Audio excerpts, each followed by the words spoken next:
think what is interesting and perhaps surprising about filming wildlife, the reason that we go for such long periods of time is not because you need lots of footage. I mean, the episodes last 44 minutes. The sequences that you're seeing actually all come from a relatively, few number of days. The reason that we go for such a long time is not to film lots. It's because we need so many variables to come together.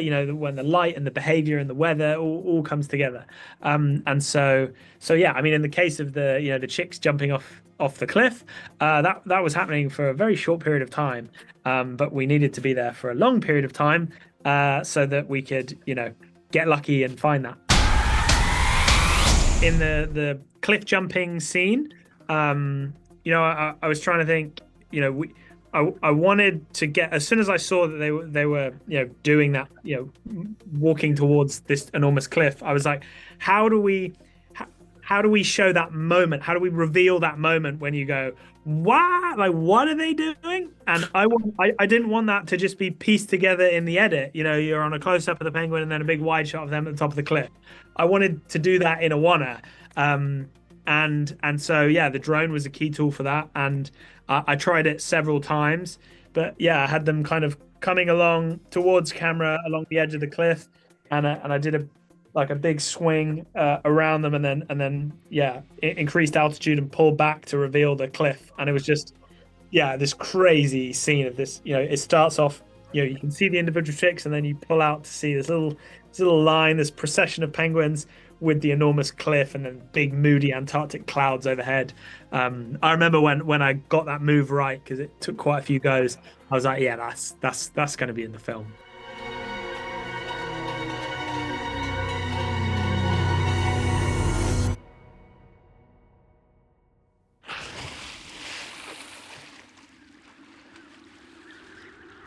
Key to getting that shot was actually the gear that we used to keep warm enough. So, Antarctica, not famously a warm place.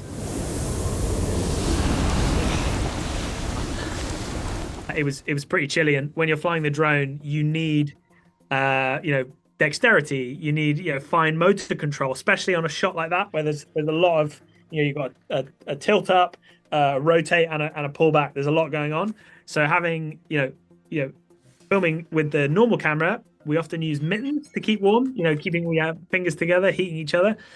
It's not possible flying a drone. You can't fly a drone in mittens.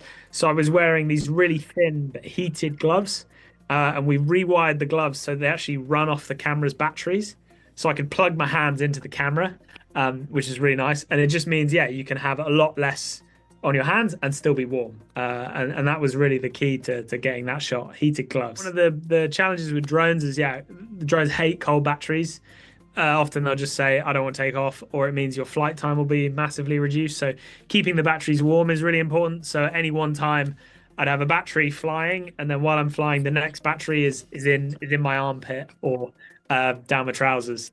So yeah, you got to keep them warm. And that was really key for them working.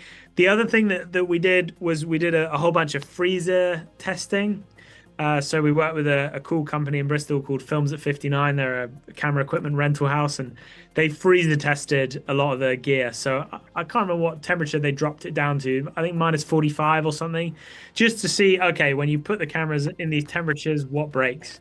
And the cabling is usually the first thing to go. So I asked Pete recently, who went on that 274-day shoot, how many spare viewfinder cables did you take? And his answer was enough. Uh, so yeah, very, very cool.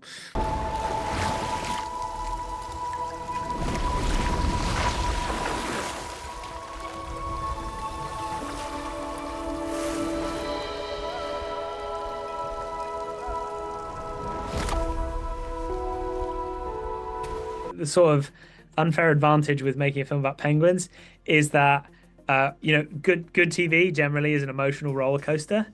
Well, just a lot.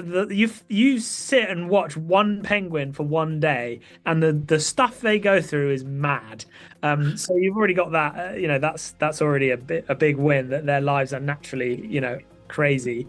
But yeah, we kind of pick the moments in their lives, the key pivotal moments when significant things happen. So whether that be, when the parents are introducing the chicks to each other so they can form these bonds, so that when the adults leave and abandon them, the chicks, they might have been abandoned by their parents, but they're definitely not alone. They've literally formed these little friendships that they rely on to survive.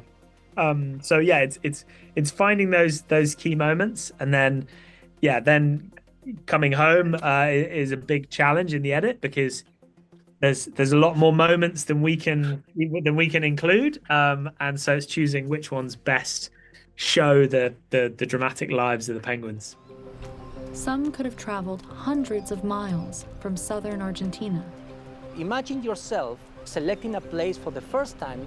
The conditions are completely unknown. It's like colonizing Mars. There's 18 species of penguins, and not all penguins live where you might expect. Of course, we did the ones that I think people are familiar with. March of the Penguins featured emperor penguins, so we covered those. But we also did some of the more surprising ones. My favorite are the Galapagos penguins, just because you imagine being the ancestor of the first Galapagos penguin, who was clearly swept by accident on a ocean current north, and got out of the water and was like, I'm on the side of a volcano. I can see cactuses. I'm on the equator, and why is there a sea turtle there? What? Yeah, bonkers. And penguins are so adaptable. They're survivors, and they've figured out a way to make it work. But emperor couples don't just communicate with their voices. They're playing copycat. One of the great things about filming wildlife is that, as well as getting to hang out with cool animals, you get to hang out with cool people.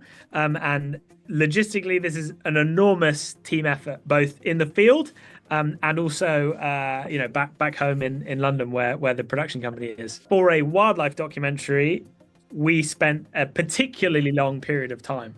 So normally, the trips that we do are 4 to 6 weeks filming wildlife. But for the Emperor Penguin episode, which we did the most number of filming days for, we had 2 shoots. We did one shoot that I was on, where we focused on the key moment that the Emperor Penguin chicks are abandoned by their parents, and they then have to find their way to the ocean, and they ended up jumping off that ridiculous ice cliff. That shoot was 2.5 months long, which is already a lot longer than we do normally. But then my colleagues, Helen, Alex, and Pete, they did a shoot that lasted 274 days. They were with the penguins during the coldest, darkest, windiest time of year, when they have their eggs, the start of the emperor penguin chick's life. And that team really put in the hours. And an amazing experience. But yeah, to be away from friends and family for most of a year, it was pretty amazing. But it shows. That's why we got secrets, was because we spent so much time with them.